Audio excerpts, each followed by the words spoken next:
आज का टॉपिक है इलेक्ट्रीशियन हैंड टूल। तो इलेक्ट्रीशियन हैंड टूल में हम सबसे पहले बता रहे हैं आपको कॉम्बिनेशन प्लायर। ये जो प्लायर होता है वो मुख्य औजार है। और ये जो कॉम्बिनेशन प्लायर है इसमें ये हैंडल है मैं जो पकड़े हूँ, और आगे का जो जबड़ा है ये दो खुलने वाले जबड़े होते हैं। और इसमें ये काटने वाला कटिंग एज है। और ये इसका जो आगे का जो जबड़ा है उसके द्वारा हम नट बोल्टों को खोलने और कसने के काम में प्रयोग लाते हैं। और ये जो काटने वाला है इससे हल्के एल्यूमिनियम या कॉपर के तारों को काट भी सकते हैं। ये बगैर इंसुलेटेड वाला प्रयोग नहीं करना चाहिए, और इंसुलेशन अच्छी क्वालिटी का होना चाहिए और आईएसआई मार्किंग होनी चाहिए। और इसके द्वारा हम चालू लाइन पर भी इसको यूज़ कर सकते हैं क्योंकि इसमें इंसुलेशन है। और अगर इसका इंसुलेशन कटा फटा हो तो चालू लाइन पर इसका उपयोग नहीं करना चाहिए। है वो है हमारा कटिंग प्लायर। इसको साइड कटिंग प्लायर के नाम से भी जानते हैं। ये खास तौर पर हल्के तारों को काटने के लिए प्रयोग में लाया जाता है। इस पर भी इंसुलेशन होता है, और इंसुलेशन होने के साथ साथ ये चालू लाइन पर भी अपन उपयोग कर सकते हैं। इसका भी इंसुलेशन सेफ्टी ये है कि इसमें समय समय पर इसके जो जबड़े हैं, चलने वाले जबड़े हैं, इसमें ये बीच वाला जो है दिया हुआ है पिन, उसमें ग्रीस या तेल लगाते रहना चाहिए जिससे इस पर जंग नहीं आए। और ये भी दूसरा महत्वपूर्ण औजार है इलेक्ट्रिशियन का। तीसरा प्लायर का नाम है वो है लॉन्ग नोज प्लायर। ये देखिए, ये भी प्लायर है लेकिन इसकी जो चोंच है वो लंबी होती है। ये ज़्यादातर उन जगह पर प्रयोग किया जाता है जहाँ जो कॉम्बिनेशन प्लायर है वो काम नहीं आता है, या लंबी जगह पर वहाँ वो नट बोल्टों को खोलने कसने के लिए प्रयोग में लाया जाता है। और इसमें भी देखो कटिंग वाला एक एज दिया है, इससे भी तारों को काट सकते हैं। इसके ऊपर भी इंसुलेशन होना चाहिए, और ये आईएसआई मार्किंग वाला ही प्रयोग करना चाहिए। ये वो गहरी जगहों में जहाँ पर कॉम्बिनेशन प्लायर नहीं पहुँच पाता है वहाँ पर नट बोल्टों को खोलने कसने के काम में लाते हैं। औजार है उसका नाम है स्क्रू ड्राइवर। ये देखिए स्क्रू ड्राइवर का हैंडल है, ये इसका शैंक है, ये इसका ब्लेड है आगे, और ये टिप है। और इस पर भी देखो इंसुलेशन लगा हुआ है, ये भी चालान पे काम कर सकते हैं इससे। और मुख्य औजार है। पेचों को स्क्रू ड्राइवर के द्वारा खोला जाता है। ये स्क्रू ड्राइवर विभिन्न प्रकार के होते हैं, ये फ्लैट टिप वाला है। और दूसरा मैं आपको बता रहा हूँ, ये वाला स्क्रू ड्राइवर है वो भी तुम्हारा फ्लैट और फोर कट में उपलब्ध होता है। ये फोर वे जो स्क्रू ड्राइवर होते हैं फोर ग्रुप वाले, उनको कसने और खोलने के लिए काम में लाया जाता है। ये भी बड़े साइज में उपलब्ध होता है बड़े स्क्रू को खोलने के लिए। एक और स्क्रू ड्राइवर मैं आपको दिखा रहा हूँ, इसको अपन कनेक्टर के नाम से जानते हैं। ये भी स्क्रू ड्राइवर है, हल्के साइज का है। ये इसमें भी सारे वही भाग होते हैं, बशर्ते इसका जो टिप होता है वो छोटा होता है, और इसके द्वारा कनेक्शनों को छोटे मोटे कनेक्टर में कसने के लिए काम में लाया जाता है। इसलिए इसका नाम कनेक्टर या screw driver, connect screw driver कहते हैं। अगला देखिए, ये भी स्क्रू ड्राइवर है लेकिन ये थोड़ा आकार में बड़ा है। ये भी लंबाई के हिसाब से आते हैं। 100 mm इसकी जो टिप होती है वो थोड़ी बड़ी है। मैं आपको दिखा रहा हूँ, ये औजार है एडजस्टेबल रेंच। जो नट बोल्ट अपना कॉम्बिनेशन प्लायर से नहीं खुल पाते वो इसके द्वारा देखो खोल करके इसके जबड़े को फैलाया जा सकता है, और इसके द्वारा बड़े आकार के नट बोल्टों को खोला जा सकता है। ये एक बीच में नट दिया है, इसको आगे पीछे मुंह घुमा करके इसके जबड़े का आकार परिवर्तित किया जाता है। ये भी जबड़े के आकार के हिसाब से बाजार में उपलब्ध होते हैं। दो बड़ा साइज का है तो बड़ा कर लो, इसको एडजस्टेबल है, ये एडजस्ट हो जाता है। अगला जो टूल है वो है तुम्हारा मेलट। ये हथौड़ा है, ये ग्राम में आता है। इसका ये गोल वाला ये बॉल पिन हैमर के नाम से जानते हैं क्योंकि इसका ऊपर का हिस्सा गोल होता है। ये इसका फेस है, इससे अपन आघात देने या किसी चीज़ को ठोकने के लिए काम में लाया जाता है। मोटर वगैरह फिटिंग करते हैं ज़्यादातर इसका प्रयोग होता है। इसमें लकड़ी का हैंडल होता है, और ये भी वजन के हिसाब से 400 ग्राम 600 ग्राम में उपलब्ध होता है। और ये ज़्यादातर इलेक्ट्रिशियन इसी औजार का प्रयोग करता है। अगला जो औजार है वो भी हथौड़ा ही है, लेकिन इसका जो शेप है आकृति है वो अलग टाइप की है, और इसको अपन क्रॉस पिन हथौड़ा कहते हैं। और इसका उपयोग किसी चद्दर वगैरह के काम में करने के लिए, ठोकने के लिए प्रयोग में लाया जाता है। और इसका ये जो क्रॉस वाला हिस्सा है, इसके भागों में हैंडल है, और ये इसका फेस है, और ये इसका स्टेट पिन है, ये एज है। तो इसका भी प्रयोग अपन ज़्यादातर है, जो चद्दर का काम करते हैं अपन, फिटिंग चद्दर का जो बनाते हैं उसमें ग्रुप काटने के लिए, नाली बनाने के लिए इसका प्रयोग किया जाता है। अगला जो औजार का नाम है उसका नाम है स्केल। ये स्टील स्केल के नाम से जानते हैं, और ये तुम्हारी 12 सेंटीमीटर, 12 इंची या 30 सेंटीमीटर में अपन को ज़्यादा इलेक्ट्रिशियन के लिए काम में लाई जाती है। इसके द्वारा किसी जो की माप करने या कह सकते हैं मार्किंग करने ये के लिए प्रयोग में लाई जाती है। और ये नापने वाला औजार है, मार्किंग या मेजरिंग वाला टूल है। इसको तो स्टील स्केल कहते हैं, क्योंकि ये स्टील की बनी होती है। अगला जो वो हैमर है, वो कला हैमर के नाम से जानते हैं इसको। इसका जो है हैंडल यहाँ लकड़ी का या लोहे का हैंडल लगा होता है। ये लकड़ी का काम करते समय जो कीलें हैं वो टेढ़ी हो जाती हैं, तो उस कील को निकालने के लिए इसका प्रयोग किया जाता है। इसको कला हैमर के नाम से जानते हैं। इसमें हैंडल, इसमें लकड़ी का हैंडल लगता है, किसी में लोहे की रॉड लगा देते हैं। अगला जो अपना वो है वाइस। इसको अपन टेबल वाइस या बेंच वाइस के नाम से जानते हैं। ये इसका हैंडल होता है, ये इसका मूवेबल जबड़ा होता है। ये हैंडल को घुमाते हैं तो आगे पीछे खिसक जाता है। इसके द्वारा किसी जॉब को पकड़ने या उस पर पकड़ करके की क्रिया कराने, फाइलिंग करने, रेतने उसको, या किसी जॉब को इसमें फंसा करके फिट करने के काम में लाया जाता है। विभिन्न क्रियाएं जो पकड़ने के लिए प्रयोग की जाती हैं वो इस बाइस के द्वारा ही की जाती हैं। इसको बेंच बाइस या टेबल बाइस के नाम से जानते हैं। ये इसका हैंडल है। इसका आकार जबड़े के साइज के अनुसार अलग अलग साइजों में उपलब्ध होता है। तो औजार ये दिख रहा है आपको, इसको अपन निप्पर भी कहते हैं, और इसके द्वारा छोटी मोटी कीलों को लकड़ी से निकालने के लिए काम में लाया जाता है। और काट भी सकते हैं इससे छोटे मोटे तारों को, हल्के तारों को, एल्यूमिनियम या कॉपर के तारों को। इसको अपन निप्पर कहते हैं। जो अगला औजार है उसको अपन स्टैंडर्ड वायर गेज या SWG के नाम से जानते हैं। ये चकती के आकार में होता है। इसमें विभिन्न प्रकार के खांचे कटे होते हैं। ये देखिए खांचे कटे हैं गोल गोल, और ये ज़्यादातर है बाइंडिंग के तारों का जो नाप है वो लेने के लिए प्रयोग में लाया जाता है। इस पर जिस छिद्र के आगे जो नंबर डला हुआ है उसमें अगर वो तार सही से फिट हो जाता है, ना ज़्यादा ढीला ना ज़्यादा टाइट, तो वही उसका SWG नंबर होता है। नंबर की संख्या 1 2 3 4 5 6 7 ऐसे बढ़ती जाती है तो तार का साइज कम होता जाता है।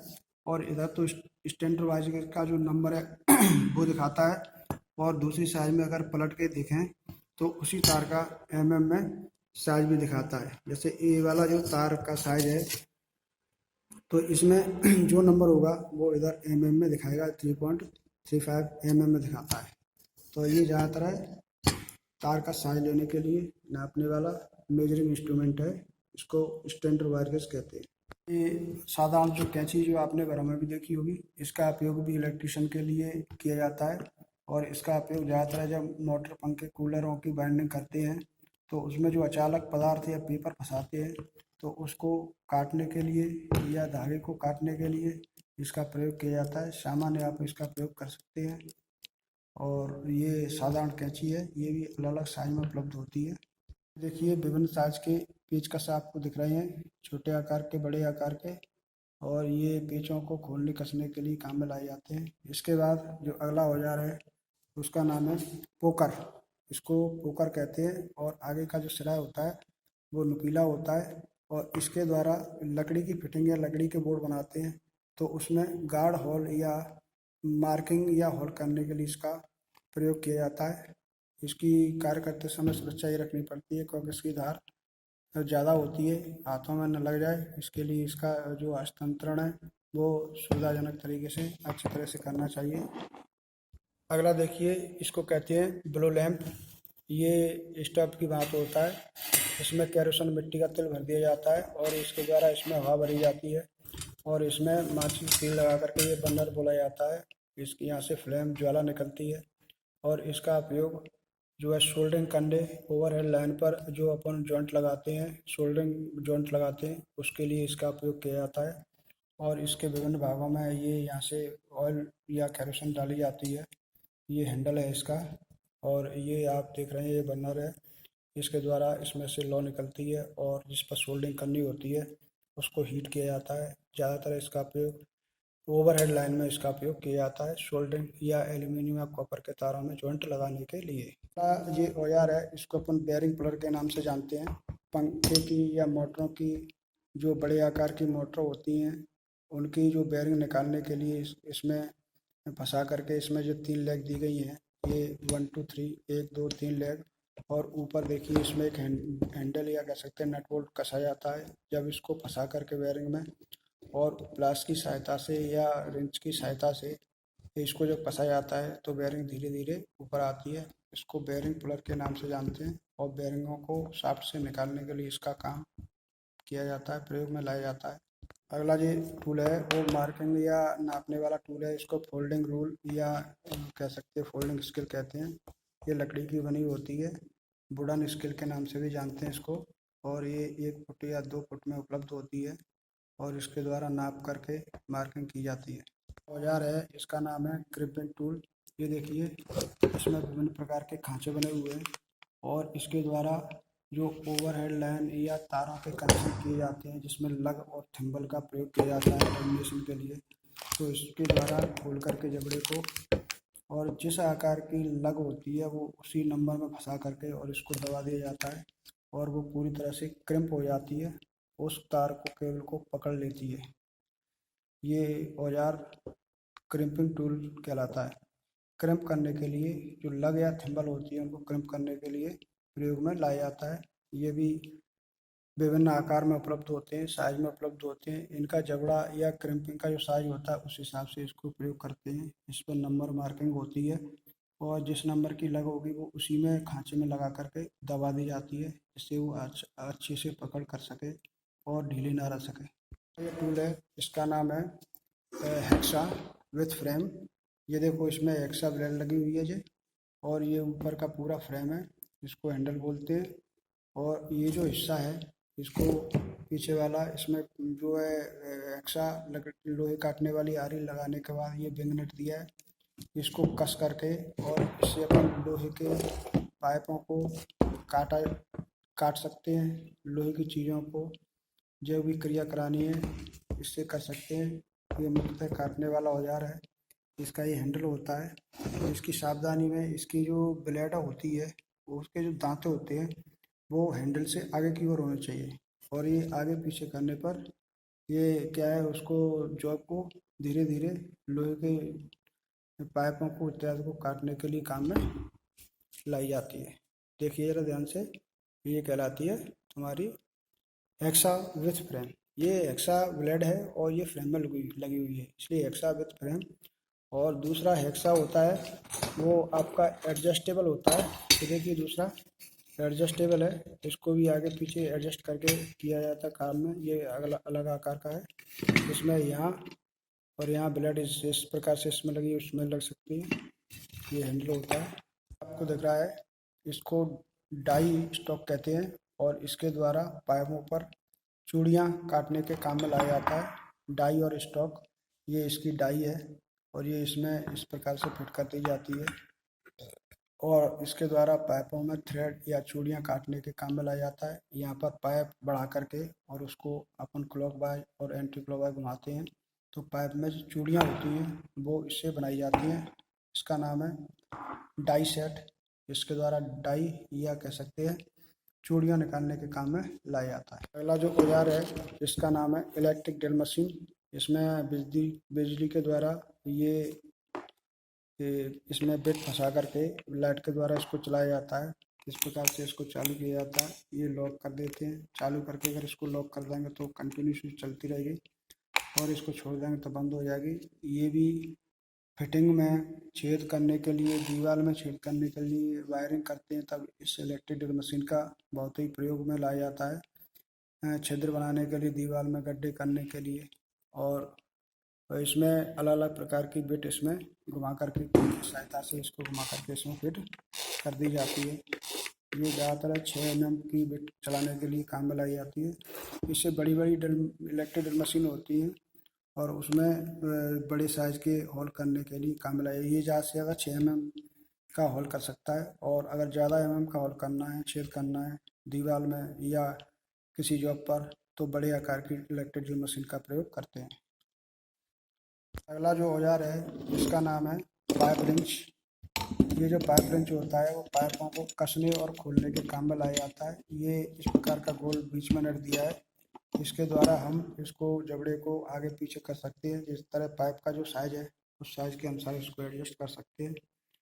ये मुख्य तौर पर पाइपों को कसने और खोलने के लिए, सॉकेटों को चेंज करने के लिए काम में लाया जाता है। और एडजस्टेबल है, ये बीच का नट है, इसको अगर घुमाएंगे आगे पीछे तो इसका जो जबड़ा है एक तो फिक्स जबड़ा है, एक मूवेबल जबड़ा है। ये जबड़ा दूर हटता जाएगा, खुलता जाएगा, जैसा पाइप का साइज है उस हिसाब से एडजस्ट करके उसको कसते और खोलते हैं। टूल जो आप देख रहे हैं इसको अपन पाइप कटर के नाम से जानते हैं। ये हल्के गेज के पाइपों को काटने के लिए काम में लाया जाता है। इसमें ये देखिए कटिंग गेज है और इसके द्वारा इसको हम कसते हैं और फिर पाइप के चारों ओर इस प्रकार से घुमाएंगे तो धीरे धीरे ये पाइप को काट देता है। ये भी विभिन्न साइज में उपलब्ध होते हैं और ये पाइप कटर कहलाता है। इसके द्वारा हम पाइप को काटते हैं। क्या करते हैं, पाइप को, पीवीसी के पाइप को या कंडक्ट पाइप को काट सकते हैं। अगला औजार है जिसका नाम है फाइल या रेती। ये रेती अलग अलग साइज की और अलग अलग आकार की होती है। ये रेती है फ्लैट फाइल। ये ज़्यादातर सतह को चिकना करने के लिए या रेतने के लिए काम में लाई जाती है। दूसरी रेती ये है, इसको अपन हाफ राउंड रेती के नाम से जानते हैं। इसका आधा हिस्सा तो समतल है और आधा कैसा है, गोल। ये भी अलग अलग कार्य के लिए, गोल कर्व को फाइलिंग करने के लिए काम में लाई जाती है। अगली रेती है आपकी वास्टर्ड रेती। ये इसमें ग्रुप कटे हुए हैं, वो थोड़े ज़्यादा भारी है। ये ज़्यादा जो रफ सतह होती हैं, ज़्यादा जल्दी खिसाई करनी है, काटना है, उसके लिए ये रेती फाइलिंग करने के लिए काम में लाई जाती है। ये विभिन्न प्रकार की रेती हैं। ये भी स्मूथ फाइल है। कैसी फाइल है, स्मूथ। और इसके द्वारा जॉब में फिनिशिंग करने के लिए, बिल्कुल सतह को चिकना करने के लिए काम में लाई जाती है। ये विभिन्न प्रकार की रेतियों के साइज देखिए। इसमें कुछ रेतियाँ गोल रेती भी होती है। कैसी रेती, गोल। ये रेती राउंड रेती है और इसका उपयोग गोल छिद्रों को फाइलिंग करने के लिए काम में लाया जाता है।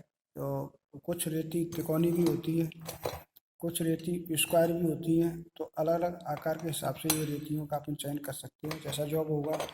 अगर तिकोना जॉब है तो ट्रायंगुलर रेती का प्रयोग करेंगे, समतल है तो फ्लैट फाइल का प्रयोग करेंगे। अगर हाफ राउंड है, कोई गोला पे फिनिशिंग करनी है, तो हाफ राउंड रेती का प्रयोग करेंगे। जो औजार है उसका नाम है सेंटर पंच। ये जो सेंटर पंच होती है वो किसी चद्दर पर मार्किंग करने के लिए ज़्यादातर प्रयोग लाई जाती है। जैसे चद्दर का काम कर रहे हैं शीट मेटल का, तो वहाँ पर किसी चीज़ को काटना है, ड्रिलिंग करनी है, तो इसके द्वारा पहले उस पर मार्किंग करके उस पर गार्ड होल बना लिया जाता है। ये सेंटर पंच के नाम से जानते हैं। और अगला टूल है उसका नाम है स्क्राइबर। ये चादर वगैरह पर जो धातु की चीज़ें होती है उन पर मार्किंग करने के लिए काम में लाए जाते हैं। ये स्क्राइबर स्ट्रेट वाले भी होते हैं और बैंड प्रकार के भी होते हैं, इनको अपन स्क्राइबर कहते हैं। ये भी मार्किंग करने का औजार है। चादरों पर इत्यादि पर कोई संक्रिया करनी है तो मार्किंग कर सकते हैं। ये अब हम आपको कुछ मीटरों के बारे में जानकारी देते हैं। और ये मीटर है, पहला मीटर है जिसको अपन कहते हैं इंसुलेशन टेस्टर या मेगर के नाम से जाना जाता है। ये इंसुलेशन टेस्टर है और इसमें 3 पॉइंट होते हैं, ई, जी और एल। एल से मतलब लाइन, जी ग्राउंड और ई अर्थ। इसके द्वारा हम इंसुलेशन नापने के लिए काम में लाए जाते हैं। ये इसका हैंडल होता है और ये 500 वोल्ट उत्पन्न करता है अंदर। और इसको जब हम 150 आरपीएम की स्पीड चलाते हैं तो इसमें एक विद्युत वाट पैदा होता है। और इसकी स्केल में देखिए, आप दिख रहा है 0 से लेकर के, और इसमें आगे रीडिंग दी गई है, मेगा ओम में ये नापता है। अगर हम किसी वायरिंग का इंसुलेशन परीक्षण करते हैं तो इसका जो एल वाला पॉइंट है वो और ई वाला अर्थ वाले दोनों पॉइंटों को एक फेस से एक न्यूट्रल पर लगा देते हैं और फिर हैंडल को घुमाएंगे और उसका जो इंसुलेशन है वो जितना ज़्यादा है उतना अच्छा है। अगर कम आता है, 0 या 1 से कम आता है, तो उसका जो इंसुलेशन है वो ख़राब है। ये इंसुलेशन को नापने वाला मीटर है, इंसुलेशन टेस्टर। अगला एक मीटर है, ये